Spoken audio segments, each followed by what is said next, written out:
বইয়ের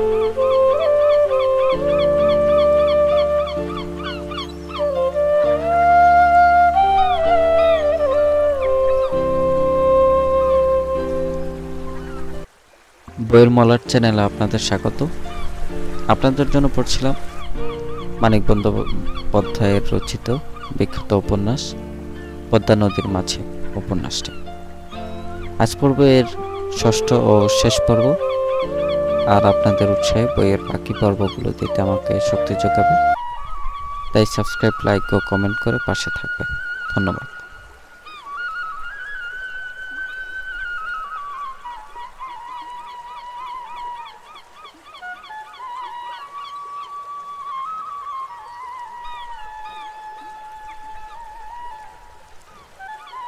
সন্ধ্যার পর কুবের আবার ফিরিয়া গেল কপিলার কাছে।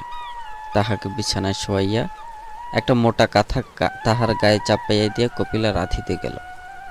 অন্ধকার ঘরে কুবের শুইয়া রহিল একা। শেষ রাত্রে ঘাম দিয়া কুবেরের জ্বর ছাড়িয়া গেল, সেই সঙ্গে ঘুমও ভাঙিয়া গেল তাহার। আর ঘুম আসিল না। একটা বৃষ্টির বটকা গন্ধে সে বড় অস্বস্তি বোধ করিতে লাগিল। অল্প অল্প আলো হইলে সে উঠিয়া বসিল। ঘরখানা খুবই ছোট। ঘরের অর্ধেক জুড়িয়া পাটের স্তূপ, আর দরজার কাছে প্রকাণ্ড একটা পাঁঠা বাঁধা। শুইয়া শুইয়া দাঁড়িয়ে দাঁড়িয়ে জাবর কাটিতেছে। শরীরটা বড় দুর্বল বোধ করিতেছিল কুবের। ধীরে ধীরে উঠিয়া সে বাহিরে গেল।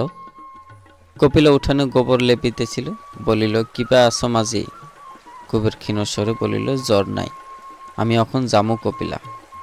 এখনই যাইবে কুবের? এই ভোরে? নাইবা গেল সে আজ দুর্বল শরীর লইয়া, একটু সুস্থ হইয়া কাল গেলে হয় না? অন্তত কিছু খাইয়া যাক সে।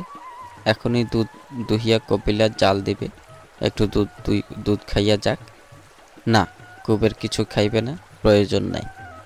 পাঁঠা ও পাটের সৌরভে তার পেট ভরিয়া গিয়াছে। বিষণ্ণ মুখে কুবের মাথা নাড়ে। পদ্মা নদীর কুল ছাড়িয়া 10 মাইল তফাতে চলিয়া আসিয়াছে সে। মন কেমন করিতেছে তার।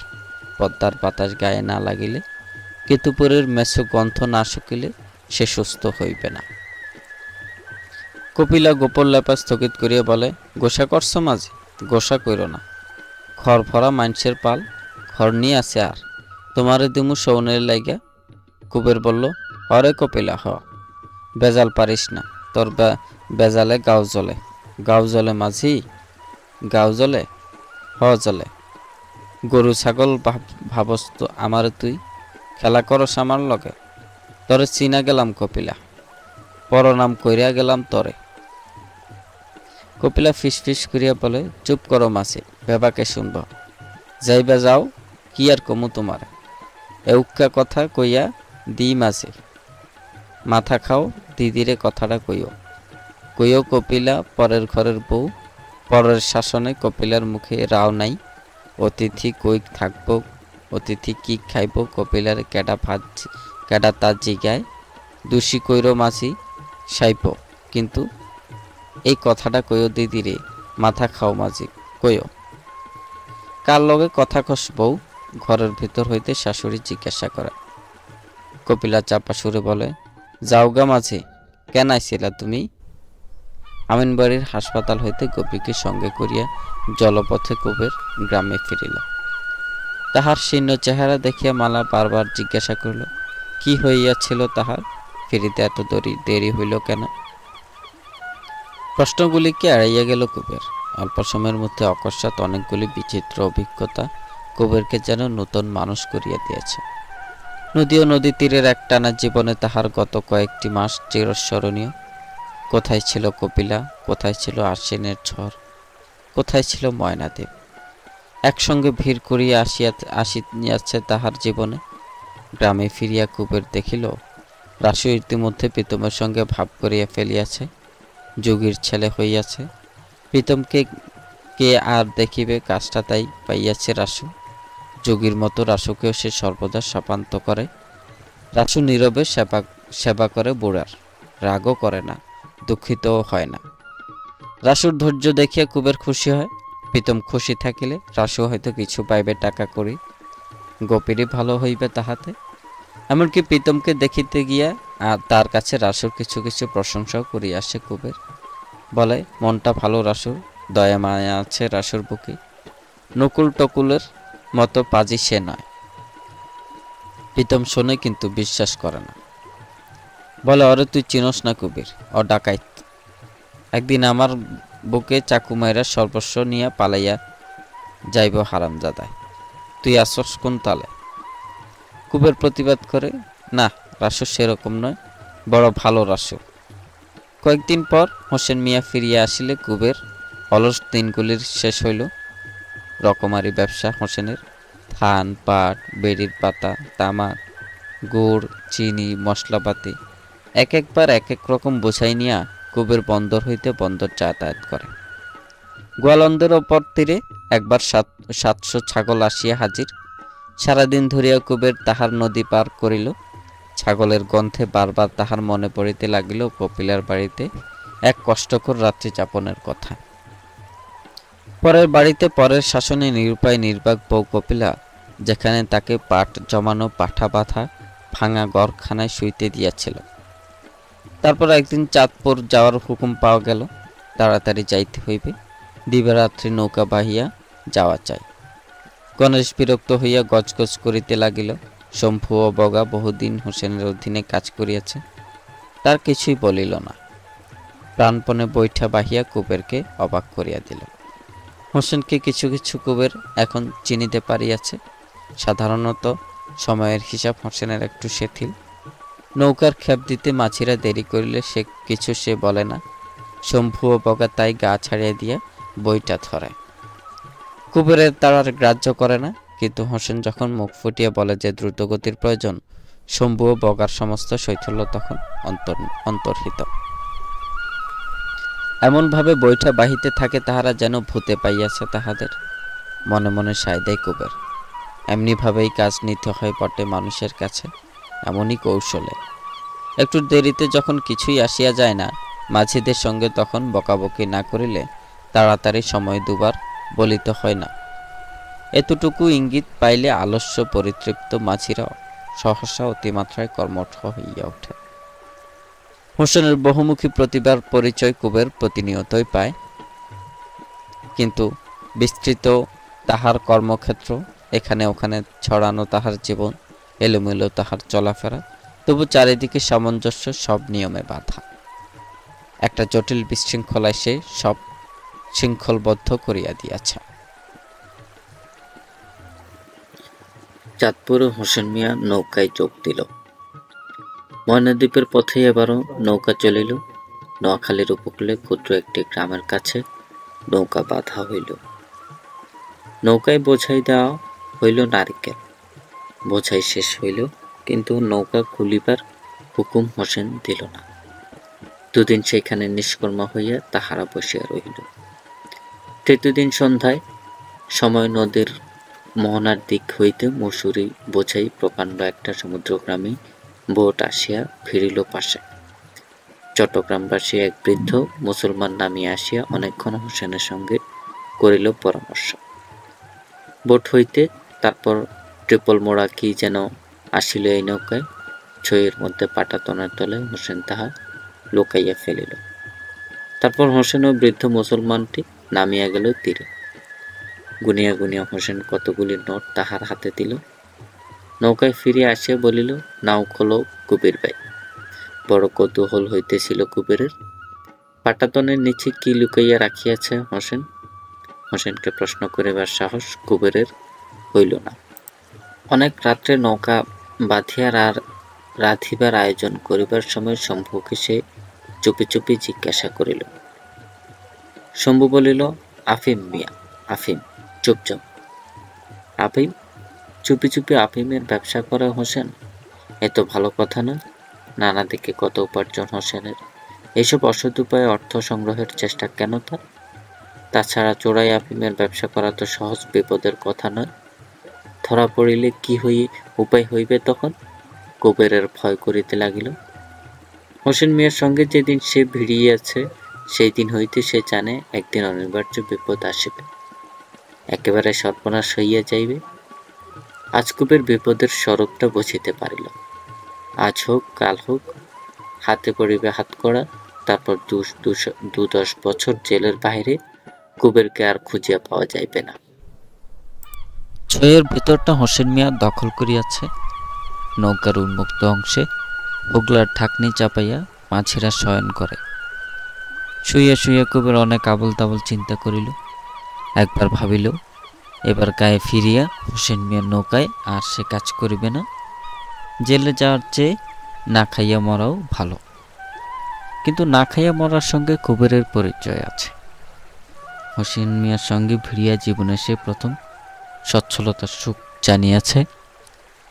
এই কাজ ছাড়িয়া দিলে যে অবস্থা হইবে তাহার খানিকক্ষণ সে বিষয়ে চিন্তা করিয়া কুবের বুঝিতে পারে। জানিয়া শুনিয়া ইচ্ছা করিয়া দারিদ্র্যকে বরণ করিবার ক্ষমতা আর তাহার নাই। ক্ষোভে কুবেরের চোখে জল আসে। এ কি অন্যায় হোসেন মিয়ার! এইসব বিপজ্জনক কাজগুলি বাদ দিলেও তাহার তো কাজের অভাব নাই। সেসব কাজে ব্যাপৃত না রাখিয়া কুবেরকে কেন সে এই বিপদের মধ্যে টানিয়া আনিয়াছে?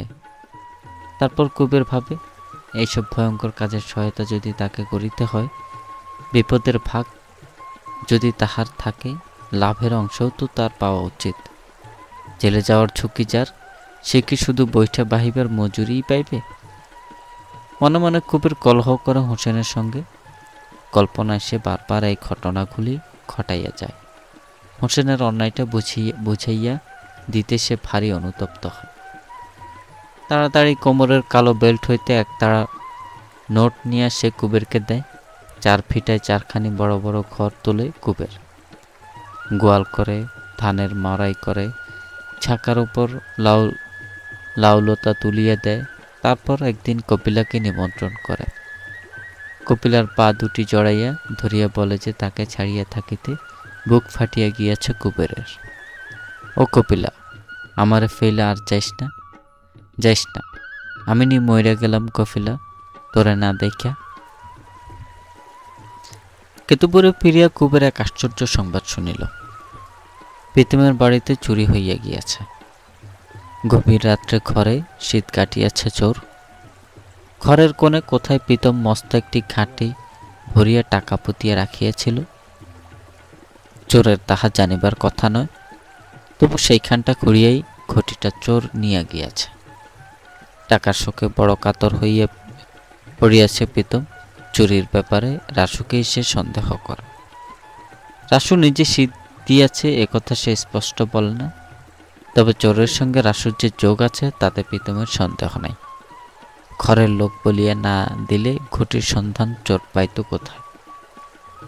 প্রীতমের গালাগালিতে রাসু কখনো রাগ করে না, কিন্তু এবার চুরির অপবাদ দেওয়া মাত্র প্রীতমকে আচ্ছা করিয়া কড়া কড়া কথা বলিয়া সে চলিয়া গিয়াছে। এটাও বড় সন্দেহজনক। চুরির অপবাদের জন্য যেন নয়, টাকার সঙ্গেই যেন সে গিয়াছে। এতদিন গেল না কেন তবে? প্রীতমের যতদিন টাকা ছিল। কুবের খবর নিতে গেলে প্রীতম কাঁদিয়া কাঁদিয়া চোর, রাসু ও বিশ্ব সংসারের বিরুদ্ধে তার নালিশ জানাইতে লাগিল। হায়, তার সারা জীবনের সঞ্চয় 7 টাকা কোথায় আছে তার পলাতক পুত্র? বুড়ো বাবাকে মনে করিয়া কবে সে ফিরিয়া আসিবে সেই আশায় প্রীতম যে টাকাগুলি জমাইয়া রাখিয়াছিল, সে কি চোরকে দিবার জন্য? লক্ষ্মী ছাড়া রাসুর পেটে যাওয়ার জন্য? কুবের বলে, রাসু জানলো কি বা কই থুইছিলা ঘটি? তাকে প্রীতম জানে? যে শয়তান মানুষ রাসু, কেমন করিয়া যেন তার পাইয়া গিয়াছে ঘটিটা কোথায় পোতা ছিল। রাসুর অসম্ভব কাজ নেই। ঘটির সন্ধান করিতে হয়তো সে আসিয়াছিল প্রীতমকে সেবা করিবার ছলে। সারাদিন ঘরের মধ্যে ঘুরিত রাসু, একন ওকন করিয়া বেড়াইত আর তীক্ষ্ণ দৃষ্টিতে মেঝের দিকে চাহিয়া যে কি যেন খুঁজিত। তখনই সন্দেহ হইয়াছিল প্রীতমের। হায়, তখন যদি সে সাবধান হইত! কবির বিশ্বাস করিল না রাসুর অপরাধ। ঘটি কোথায় পোতা ছিল তাই যদি রাসু জানিবে, চোরের সঙ্গে যোগ দিয়া টাকার সে ভাগিদার জুটাইবে কেন? নিজেই তো অনায়াসে চুপি চুপি ঘটিটা সরাইয়া ফেলিতে পারিত। তারপর গর্ত বুঝাইয়া লেপিয়া মুছিয়া ঠিক করিয়া রাখিলে কতকাল পরে প্রীতম টাকা চুরির কথা টের পাইত ঠিক ছিল না। শীত কাটিবার হাঙ্গামা রাসু করিতে যাইবে কেন? চৌকিদার থানায় খবর দিয়াছিল। পুলিশ আসিয়া চুরির তদন্ত করিল। পুলিশ দেখিয়া কুবেরের বুকের মধ্যে কাঁপিতে আরম্ভ করিয়া দেয়। মহসিন মিয়ার সঙ্গে এবার নৌকা যাত্রা করিয়া আসিয়াও পুলিশের জন্য চিরন্তন স্বাভাবিক ভীতিটা কুবেরের অস্বাভাবিক রকম প্রখর হইয়া উঠিয়াছে। পুলিশের কাছে প্রীতম অম্লান বদনে বলিয়া দিল রাসুকে সে সন্দেহ করে। রাসুকে অনেক জিজ্ঞাসাবাদ করা হইল, তার ঘরখানা খুঁজিয়া দেখা হইল। তারপর রাসুর হাতে হাতকড়া না দিয়েই পুলিশ চলিয়া গেল। না, রাসুর বিরুদ্ধে কোনো প্রমাণ নাই। পুলিশ চলিয়া গেলে প্রীতমের বাড়ির সামনে দাঁড়াইয়া অনেকক্ষণ রাসু যা মুখে আসিল তাই বলিয়া প্রীতমকে অভিসম্পাত করিল। শুনিয়া কে বলিবে প্রীতম তার মামা? তারপর একদিন সকালে কুবেরের কাছে আসিয়া রাসু জিজ্ঞাসা করিল, কবে বিয়া দিবা? কুবের তৎক্ষণাৎ সন্দিগ্ধ হইয়া বলিল, গতিক কি রাসু? প্রীতম খুড়ার টাকানিক তুই নিছস? রাসুর মুখখানা একটু বিবর্ণ হইয়া গেল বই কি। সে বলিল, কি কও লখার বাপ? নাই, টাকা নাই আমার, কাম করি না আমি। কি কাম করস? শেতলবাবু কাম দিছেন, বাবুগো নাই। মামার ঘরে চুরি করুম অমন কথা কইও না বা লখার বাপ। তখন কুবের বলিল, 15 টাকা দিয়ে থো না কেন তবে?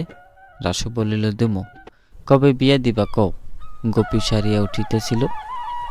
এখনও সে ভালো করে হাঁটিতে পারে না বটে, তবে ক্রমে পায়ে জোর পাইতেছে। মাসখানেক পরে বিবাহ তাহার দেওয়া যায়, কিন্তু বিবাহের আগে টাকাটা কুবেরের পাওয়া চাই। মেয়ের গায়ে ওঠা চাই গহনা। রাসুর মুখের কথায় নির্ভর করিয়া থাকিবার পাত্র সে নয়। যথাসময়ে টাকা ও গহনা দিবার প্রতিজ্ঞা করিয়া রাসু বিদায় লইল। প্রতিজ্ঞা করিল সে অবলীলাক্রমে রাসুর যেন টাকার ভাবনা শেষ হইয়া গিয়াছে। বাবুদের নৌকায় কাজ পাইয়া সে যেন বড়লোক হইয়া গিয়াছে। টাকা ও গহনার কথা শুনিয়া একদিন মুখে তাহার কালিমা ঘনাইয়া আসিয়াছিল। আজ সে নির্ভয় নিশ্চিন্ত। মালা বলে, রাসুরে যেন কেমন কেমন দেহি, আমি ডরাই মাছে। কুবের বলে, ডরাইয়া কাম নাই তোর, নাই বলিয়া মালা অবাক হইয়া থাকে। কুবের গোপীকে ডাকে, লাঠি ধরিয়া হাঁটিতে বলে গোপীকে। গোপী কষ্টে উঠিয়া দাঁড়ায়, কষ্টে 2-1 পা হাঁটে। কুবের তীক্ষ্ণ দৃষ্টিতে চাহিয়া দেখিয়া বলে, সারব গোপীর মা, খাসা সারব পাওখান গোপীর। রাসুর লগে কেন দিমু বিয়া? কইলা যে রাসুরে। কুবের একগাল হাসে, বলে, তুই নি মাইয়া লোক গোপীর মা, বুঝস না? রাসুরে হাতে থুইছি, পাও যদি না সারে মাইয়ার, রাসুর লগেই দিমু। আর সাইরা যদি যায় গোপীর মা, পাওখান যদি সাইরা যায় গোপীর। মহোৎসবে কুবের গোপীর হাঁটুতে হাসপাতালে দেওয়া ওষুধ মালিশ করিতে থাকে। জোরে জোরে ঘষে কুবের, ব্যথায় গোপী কাঁপড়ায়। কুবের ধমক দিয়ে বলে, চুপ থাক, চুপ থাক, জোর জোর না দেমু তো সারব কেন? মালিশ করিতে করিতে থামিয়া গিয়া হাঁটুটা সে টিপিয়া টিপিয়া পরীক্ষা করিয়া থাকে। বলে, ফুলা কমে নাই গোপীর মা? হ, কম যেন লাগে বলিয়া মালা উৎসুক চোখে গোপীর পায়ের দিকে চাহিয়া থাকে। অনেকক্ষণ পরে সলজ্জভাবে বলে, মনে উক্কা স্বাদ ছিল মাঝি, কমু? হ। এমনই ভাবে ভনিতা করে মালা। মালার তামাটে মুখখানা একটু রাঙা দেখায়। আস্তে আস্তে সে জিজ্ঞাসা করে কুবেরকে, হাসপাতালের যে ডাক্তার গোপীর পা ভালো করিয়ে দিয়েছে, সে কি মালার পাখানার কিছু করিতে পারে না? একবার গিয়ে দেখাইয়া আসিলে হয়, কিন্তু কিছু যদি ডাক্তার না করিতে পারে নাই করিবে। মালার ভরসা একবার গিয়ে দেখাইয়া আসে। কুবের কি বলে? কুবের গম্ভীর হইয়া বলে, তোর পায়ের কিছু হইবে না গোপীর মা। কেন হইবে না কেন? মালা জিজ্ঞাসা করে। তাহা একবার দেখাইয়া আসিতে দোষ কি? ডাক্তার যদি বলে কিছু হইবে না, নিজের কানে শুনিয়া আসিয়া মালা নিশ্চিন্ত হইয়া থাকিবে। একবার লইয়া চলুক কুবের তাহাকে। 1 ফোঁটা যদি মায়া থাকে তার জন্য কুবেরের বুকে, একবার সে তাকে লইয়া চলুক সদরের হাসপাতালে। কুবের কি বুঝিবে খোড়া পায়ের জন্য সারা জীবন কি দুঃখ মালা পুষিয়া রাখিয়াছে মনে। না, লইয়া যাইবে না কুবের। আইগো কুবেরের পাষাণ প্রাণ। মালার চোখে জল আসে। বিনয়ে বিনয়ে সে বলিতে থাকে যে মেয়ের জন্য কুবের 10 বার হাসপাতাল যাইতে আসিতে পারে। মালাকে একবার শুধু একটিবার লইতে তাহার আপত্তি। অনেক পাপ করিয়াছিল আর জন্মে মালা। এবার তাই এমন কপাল লইয়া জন্মিয়াছে, কোলের ছেলেটাকে মালা মাই ছাড়াইয়া নিচে ফেলিয়া দেয়। ঘুরিয়া বসিয়া দরজার খুঁটিতে ঠকঠক করিয়া মাথা টকে আর কাঁদিতে কাঁদিতে আহ্বান করে মরণকে। যে মরণ এমনই নির্দয় যে মালার মতো পোড়া কপালের দিকে ফিরিয়াও তাকায় না। চুপ যা কপির মা, চুপ যা। কেন চুপ যাইবে? কুবেরের দরদ আছে নাকি মালার জন্য? সে তো কপিলার মতো ভঙ্গি করিয়া হাঁটিতে পারে না যে তাকে লইয়া কুবের আমিনবাড়ির হাসপাতালে যাইবে, হোটেলে রাত কাটাইয়া আসিবে পরমানন্দে। কুবের বিবর্ণ হইয়া বলে, কিবা কথা কস কপির মা? মাইরা ফেলম কইলাম। তারপর সে সুর বদলাইয়া বলে, হাসপাতালে যাওনের লাইগা কাঁদনের কাম কি আই? যাইবার শ্বাস নিয়ে যামুনে, যা মুখে লয় কইয়া রাখাইস না। কপির মা মালা ফসফস করিতে করিতে বলে, নিবা নির্জস, নিবা নেমো। কিন্তু মালাকে আমিন বাড়ি নিয়ে যাওয়ার সময় কুবেরের হয় না। হোসেন মিয়ার কাজের এখন অন্ত নাই, অবিরত চালান আসিতেছে, চালান যাইতেছে। এবছর সতে যে ব্যবসা আরম্ভ করিয়াছে হোসেন। মাঝখানে আবার একবার নৌকা লইয়া নারিকেলের ও চোরাই আফিমের চালান আনিতে কুবেরকে সেই নোয়াখালীর উপকূলে যাইতে হইল।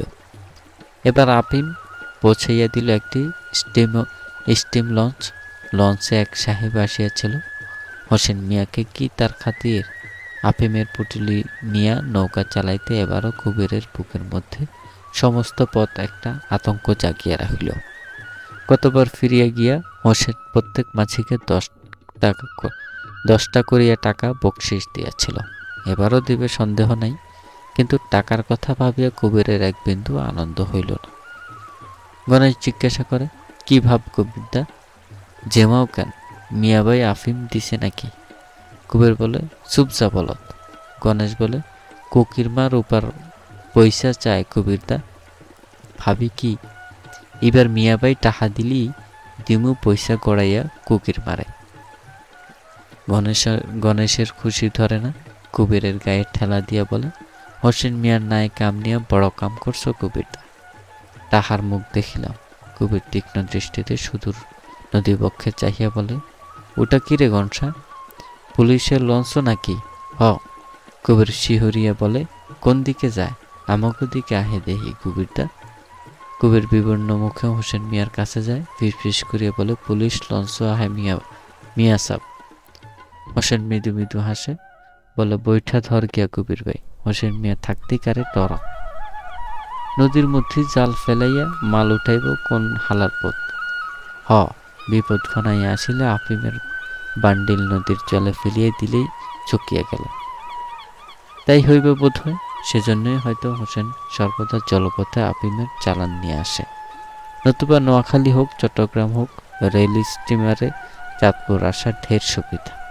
কুবেরের ভয় কিছু কমে, তবু সুদূর পুলিশের লঞ্চের দিকে হইতে দৃষ্টি সে ফিরাইতে পারে না।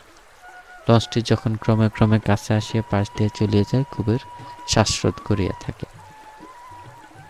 একদিন ভোরবেলা বাড়ি ফিরিয়া কুবের মালাকে দেখিতে পাইল না। গোপী বলিল, রাসুর সঙ্গে মালা আমিনবাড়ির হাসপাতালে গিয়াছে।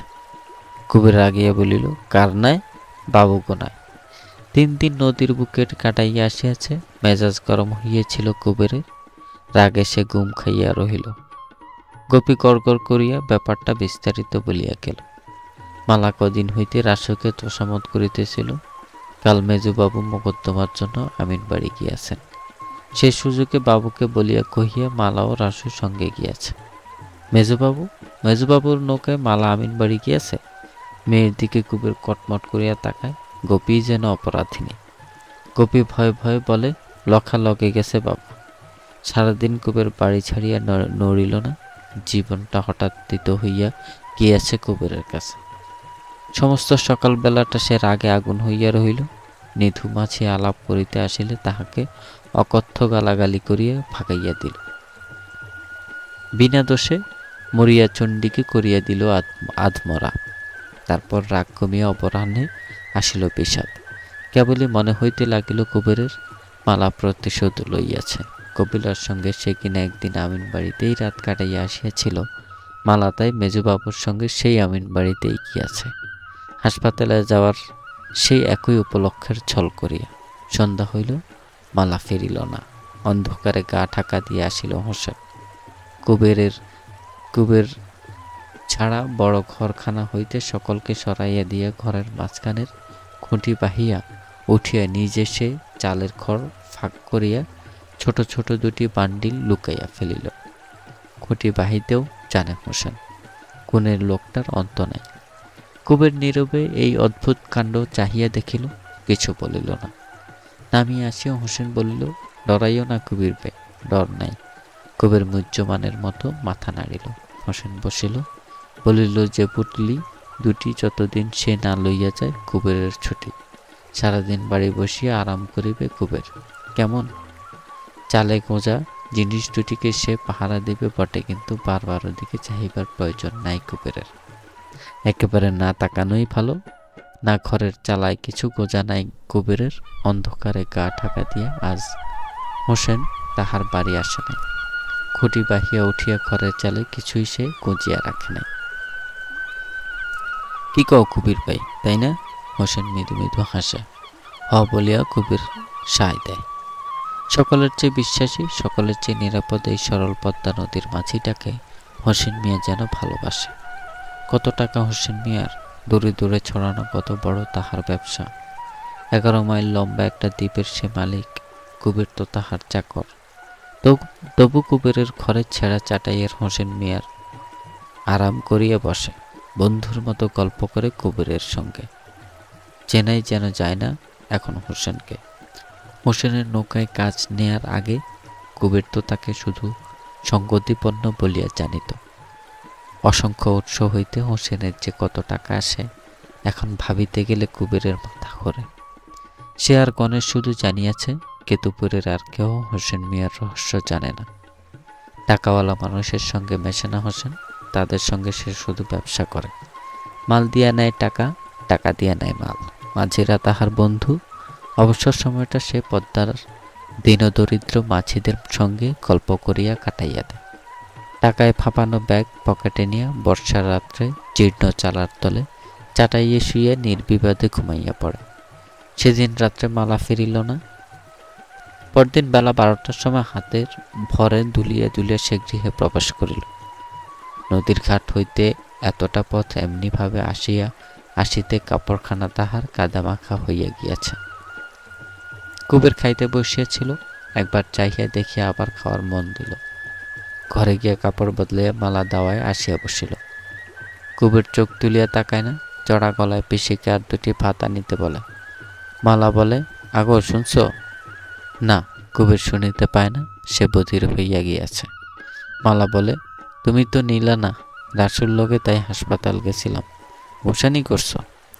জবাবের জন্য মালা খানিকক্ষণ অপেক্ষা করে, তারপর সজল কণ্ঠে বলে, ডাক্তার কয় পাও সারণের না আমার। আরো কত কথা মালা বলে। কুবের সারা শব্দ দেয় না, খাইয়া উঠিয়া নীরবে তামাক টানিতে থাকে। গোয়ার কি সহজ সহজ কুবের? মালা শেষে রাগিয়ে বলে, কেন মাঝি কেন এত ঘোষা কেন? কবে কই নিছিল আমারে? চিরটা কাল ঘরের মধ্যে থাইকা আইলাম, একটা দিনের লাইগা বেড়াইবার যাই, যদি ঘোষা করবা কেন? যা বেড়া গিয়া মাইজা কত্তার লগে হারামজাদি বদ। কি কইলা মাঝি, কি কইলা? তারপর কি কলহই দুজনে বাঁধিয়া গেল। প্রতিবেশীরা ছুটিয়া আসিল, দাঁড়াইয়া দেখিতে লাগিল মজা। শেষের আগের মাথায় কুবের হঠাৎ কলকিটা মালার গায়ে ছুড়িয়া মারিল। কলিকার আগুনে মালাও তাহার কোলের শিশুটির গা স্থানে স্থানে পুড়িয়া গেল। কাপড়েও আগুন ধরিয়া গেল মালার। সিঁদুর বোন ছুটিয়া আসিয়া কাপড়খানা টানিয়া খুলিয়া লইল। নিজের কাপড়ের আঁচল দিয়া লজ্জা নিবারণ করিল মালার। দক্ষিণী সে বড় ছেঁড়া তাহার কাপড়খানা। স্ত্রী পুরুষে ভিড় করিয়াছে অঙ্গনে, তাদের সামনে পঙ্গু অসহায়া স্ত্রীর এই দশা। মালার দুরবস্থা আমোদ পাইয়া সকালে হাসিয়াছে। কে যেন হাততালিও দিল। এতক্ষণে চমক ভাঙিল কুবেরের। লাফাইয়া দাওয়া হইতে নামিয়া গাল দিতে দিতে সকলকে সে বাড়ির বাহির করিয়া দিয়া আসিল। তারপর নিজের একখানা কাপড় আনিয়া দিল মালাকে। ক্রমে ক্রমে শীত কমিয়া আসিল। কেতুপুর গ্রাম ও জেলেপাড়ার মাঝামাঝি খালটা শুকাইয়া গিয়াছে, পদ্মার জলও কমিয়াছে অনেক। ক্রমে ক্রমে মাঠগুলি ফলশূন্য হইয়া খাঁ খাঁ করিতে লাগিল। পায়ে চলা পথগুলি স্পষ্ট ও মসৃণ হইয়া আসিয়াছে অনেক দিন আগে। আম গাছে কচি পাতা দেখা দিয়াছে, দেখিতে পাখির সংখ্যা বাড়িয়া গিয়াছে দেশে। ঝাঁক বাঁধিয়া বুনো হাঁসের দলকে উড়িতে দেখা যায়। উত্তরাভিমুখী নৌকাগুলি দক্ষিণের জোরালো সমগতি বাতাসে বাদাম তুলিয়া তরতর করিয়া ভাসিয়া যায়। দূরে গেলে অতিথি হাঁসগুলির মতোই রহস্যময় যেন মনে হয় তাদের। মাছ দুধ সস্তা হইয়াছে। পদ্মার চর হইতে কলসি ভরা দুধ আসিয়া বাজারে 4 পয়সা সের বিকাইয়া যায়। শীতে কুঁকড়ানো গ্রামগুলি গা মেলিয়াছে। সকাল সন্ধ্যায় মালা কাপড় ভাঁজ করিয়া লক্ষ চণ্ডীর শরীর ঢাকিয়া গলায় বাঁধিয়া দেয় না। খালি গায়ে তারা শুকনো ডোবা পুকুরের কাদা ঘাটিয়া মাছ ধরিতে যায়। ফাটা চামড়া উঠিয়া গিয়া ত্বক মসৃণ হইয়া আসিতেছে সকলের। মালার রং যেন আরো ফর্সা হইয়া আসিয়াছে। এক মুষ্টি যৌবন যেন অতিরিক্ত আসিয়াছে মালার দেহে। মালাকে চাহিয়া রাত্রে কুবেরের ঘুম ভাঙে, কোনোদিন গৃহে, কোনোদিন পদ্মার বুকে। রাসের সঙ্গে গোপীর বিবাহের বন্দোবস্ত কিন্তু হইয়া গিয়াছে বাতিল। এই কীর্তিও হোসেন মিয়ার। সোনাখালীর একটি পাত্র হোসেন ঠিক করিয়া দিয়েছে গোপীর জন্য। তার নাম বঙ্কু। বয়স বেশি নয়। এই জগতে বঙ্কুর আপনার কেহ নাই বটে, কিন্তু হোসেন মিয়া আছে। হোসেন মিয়া যার মুরব্বী, কিসের অভাব তার। বঙ্কু 5 কোটি টাকা পণ দিবে কুবেরকে, গোপীকে গহনা দিবে 3 কোটি টাকা, আর একদিন জেলেপাড়ার সকলকে দিবে ভোজ। এই কথা জানিতে কুবেরের বাকি নাই যে বিবাহের পর নবদম্পতিকে হোসেন ময়নাদ্বীপে লইয়া যাবে। কিন্তু জানিয়া কি লাভ? হোসেন মিয়ার অবাধ্য কুবের কেমন করিয়া হইবে? তাছাড়া 5 কোটি টাকার মায়া ত্যাগ করিবার সাধ্য কুবেরের নাই। বিবাহ দিলে মেয়ে পরের ঘরে যায়, কাছে অথবা দূরে। গোপী না হয় যাইবে দূরে, অনেক দূরের ময়নাদ্বীপে। হয়তো কখনো একটু মন কেমন করিবে কুবেরের, কিন্তু তার প্রতিকার কি? মন তো অনেক কারণেই কেমন করে মানুষের। খবর শুনিয়া রাসু গালাগালি করিয়া গিয়াছে, বলিয়াছে কথা দিয়া কথা রাখিল না কুবের। কুবেরের সে সর্বনাশ করিয়া ছাড়িবে। যুগীকে গিয়া রাসু বুঝি ধরিয়াছে। তারপর একদিন শীতল আসিয়া রাসুর সপক্ষে খানিকক্ষণ ওকালতি করিয়া গিয়াছে কুবেরের কাছে। বলিয়াছে টাকা যদি বেশি চাই কুবের, সে তা বলে না কেন? সোনাখালীর পাত্র যত টাকা দিতে চায় তাই দিবে রাসু। গ্রামে রাসুর মতো পাত্র থাকিতে দূর দেশে মেয়েকে কুবের পাঠাইবে কেন? কেন এই কেনর জবাব দিবার ক্ষমতা নাই কুবেরের। ময়নাদ্বীপে গিয়া গোপীকে বাস করিতে হইবে ভাবিলে জালে আবদ্ধ ইলিশের মাছের মতো মাঝে মাঝে তারও মনটা কি ছটফট করে না? তবু তাকে এসব বলা মিছে। একদিন গোয়ালন্দে অধরের সঙ্গে কুবেরের দেখা হইয়া গেল। অধর বলিল, কয়েকদিন আগে কপিলার চরডাঙ্গায় আসিয়াছে, কিছুদিন থাকিবে। বাড়ি ফিরিয়া কুবের সেদিন মালাকে বড় দরদ দেখায়। বলে, মালা, কতকাল বাপের বাড়ি যাই নাই, ইচ্ছা করে নাই যাইতে। ইচ্ছা যদি হয় তবে না হয় চলুক মালা কাল, 2-4 দিন থাকিয়া আসিবে। মালা বলে, না, বাপের বাড়ি যাওয়ার ইচ্ছা তাহার নাই। বাপ কি চাইতে বলিয়াছে তাকে? এতকাল সে যায় নাই, একবার কি দেখিতে আসিয়াছে তাকে? মালা কাঁদো কাঁদো হইয়া যায়, বলে তার মনটা শুধু পড়ায় বাপ ভাইয়ের কথা ভাবিয়া, তার জন্য ওদের কারো দরদ নেই। কেন সে যাইবে বাপের বাড়ি যাচ্ছিয়া? কুবের বিপন্ন হইয়া বলে, গেলে দোষী পাখি, বাপের বাড়ি তো বটে, যাচ্ছিয়া বাপের বাড়ি যাইতে কারো লজ্জা নেই। কালি চলুক মালা, 2 দিন 1 দিন পরে ফিরিয়া আসিবে। এবার মালা সন্দিগ্ধ হইয়া বলে, যাওনে লাইগা জিদ করো কেন মাঝি? জিদ কিবা? দরদ কইরা কইলাম জিদ। মালার ওপর রাগের সীমা থাকে না কুবেরের। চরডাঙ্গা যাওয়ার আর কোনো ছুতা তাহার নাই। জামাই অকারণে শ্বশুর বাড়ি গেলে দোষ অবশ্য কিছুই হয় না, কিন্তু এখন কপিলা ওখানে আছে। হঠাৎ কুবেরের আবির্ভাব ঘটলে কে জানে কে কি ভাবিয়া বসিবে। বসিয়া কুবের উপায় চিন্তা করে আর ক্রুদ্ধ চোখে মালার দিকে তাকিয়া থাকে। আজ বসন্তের আদর্শ আবহাওয়ায় আসিয়াছে কেতুপুরে। দোলের উৎসব হইবে কাল। লক্ষাচণ্ডী আবির কিনিয়া আনিয়া আজই অঙ্গনে খানিক চড়াইয়াছে। বিকেলে পদ্মার ঘাটে নৌকার তদবির করিতে গিয়া কুবেরের আরও মন কেমন করিতে থাকে। কাব্যের মসৃণ মার্জিত মন কেমন করা নয়। তার ভীরু প্রকৃতির সঙ্গে যতখানি খাপ খায় ততখানি দুরন্ত মানসিক অস্থিরতা। পেট ভরিয়া খাইতে পাইয়া শরীরটা কুবেরের ভালো হইয়াছে। খাদ্য যতটুকু শক্তি দিত আগে ব্যয় করিতে হইত তাহার 10 গুণ। এখন সেটা শুধু বন্ধ হয় নাই, বিশ্রামও জুটিয়াছে অনেক। মনেরও যেন তাতে ব্যাকুল হওয়ার ক্ষমতা বাড়িয়াছে এবং কমিয়া গিয়াছে দুর্বল অভিমান।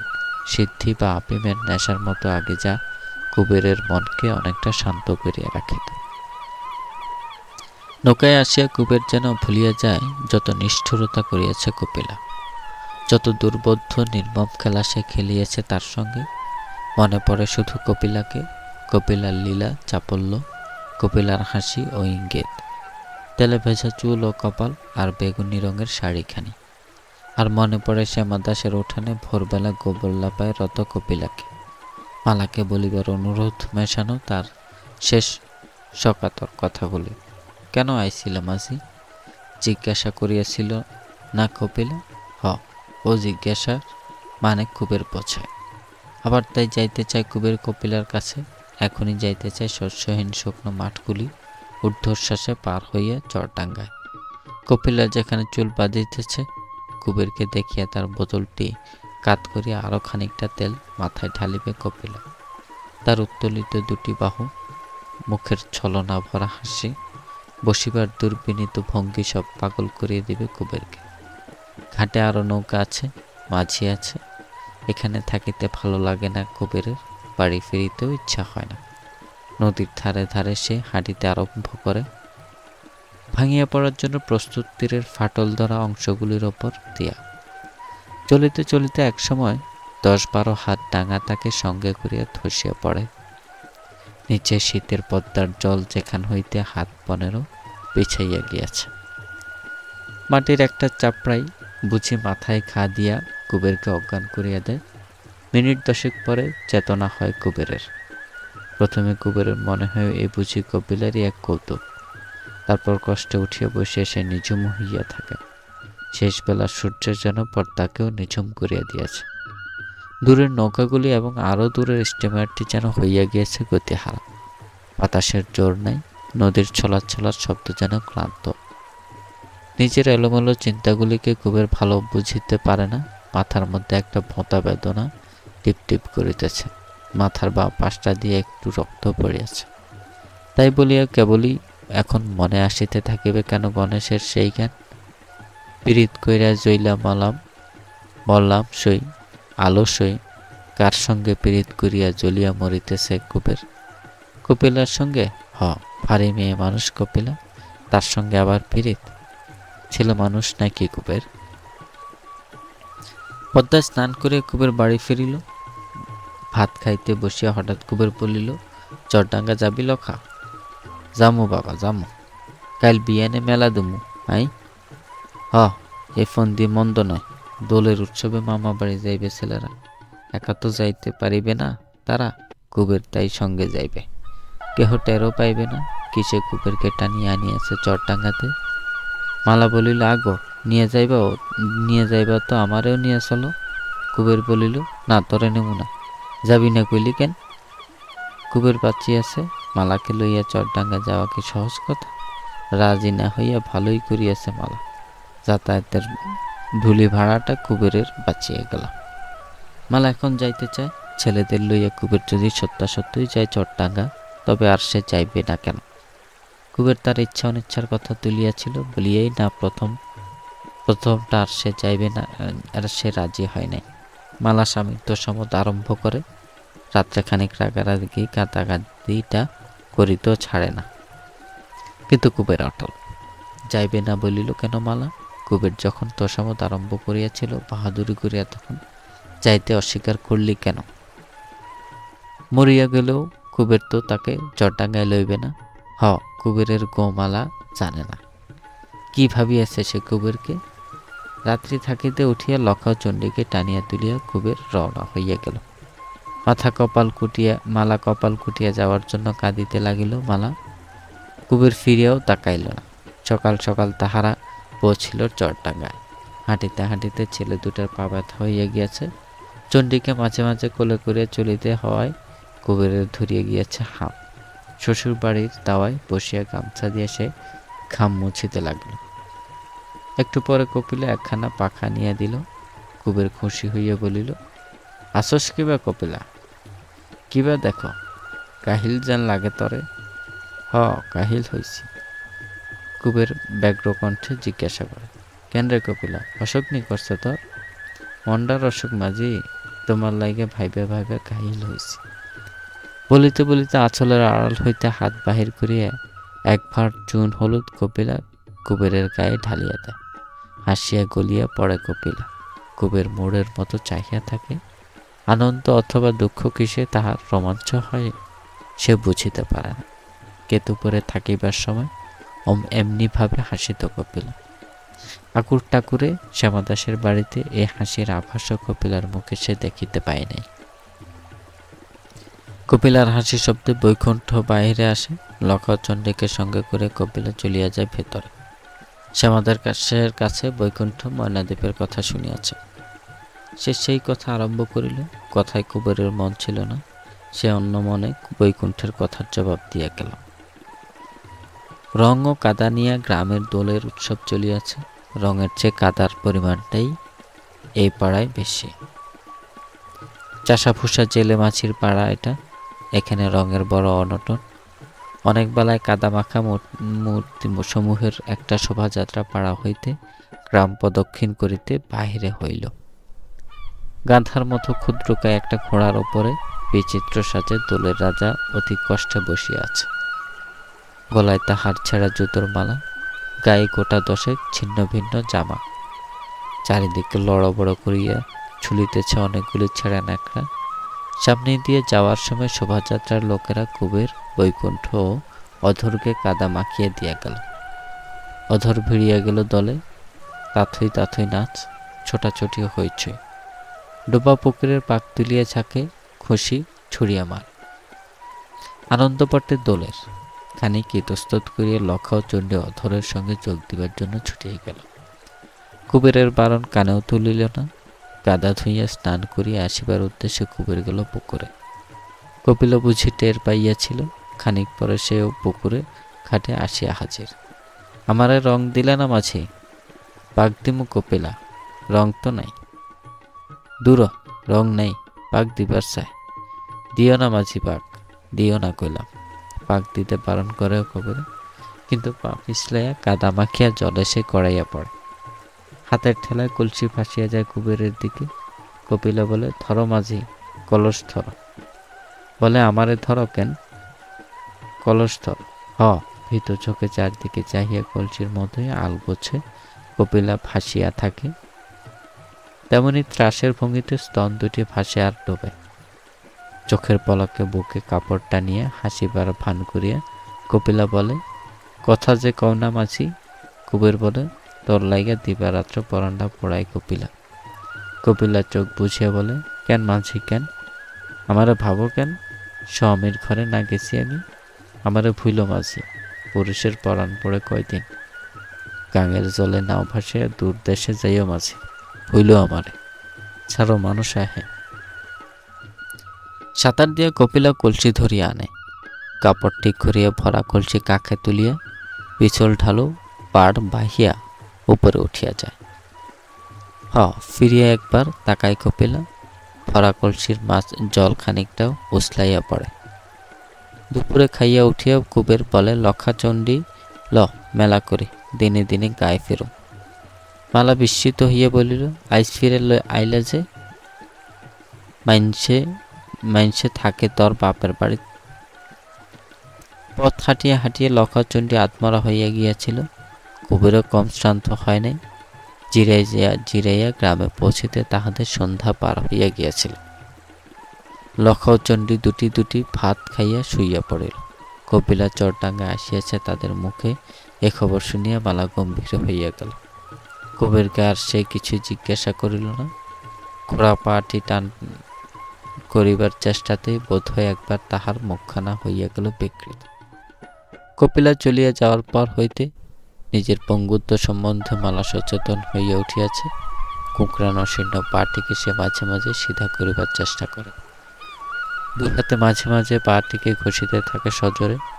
জন্ম হইতে অভ্যস্ত বিকলাঙ্গটি এতকাল পরে মালাকে বিশেষভাবে কাতর করিয়াছে। বাড়ির দক্ষিণে খানিকটা ফাঁকা জমি ছিল। গোপীর বিবাহের আগে ওখানেই একখানা ঘর তুলিবার কথা ভাবিছিল কুপের। এতকাল সময় ছিল না। হোসেনের চালানি কারবারের এখন একটু মন্দা পড়িয়াছে। বাড়িতে থাকিবার সময় পায় কুপের। চরটাঙ্গা হইতে ফিরিবার পরদিন সে ঘর তুলিবার জন্য বাবুদের অনুমতি আনিতে গেল। কুবের কি জানিত অনুমতির জন্য মেজবাবুর কাছে তাহাকে দরবার করিতে হইবে।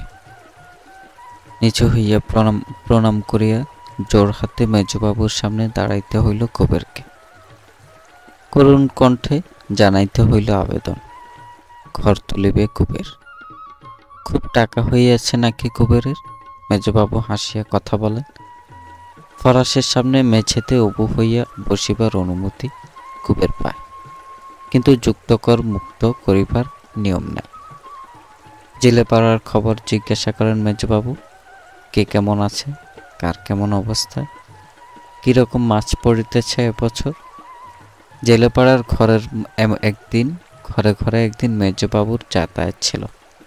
শিক্ষা ও স্বাস্থ্যনীতির জ্ঞান বিতরণ করিয়া মাঝিদের জীবনগুলি উন্নততর করিবার ঝোঁকে তিনি আবিচ্ছাদ্য ভুলিয়াছিলেন। শিক্ষা মাঝিরা পায় নাই, মাঝিদের পৌছিরা শুধু পাইয়াছিল দুর্নাম। গ্রামে গ্রামে খবর রটিয়াছিল যে কেতুপুরের মেজকর্তা জেলেপাড়ার ঘরে ঘরে রমণী চাখিয়া বেড়াইতেছেন।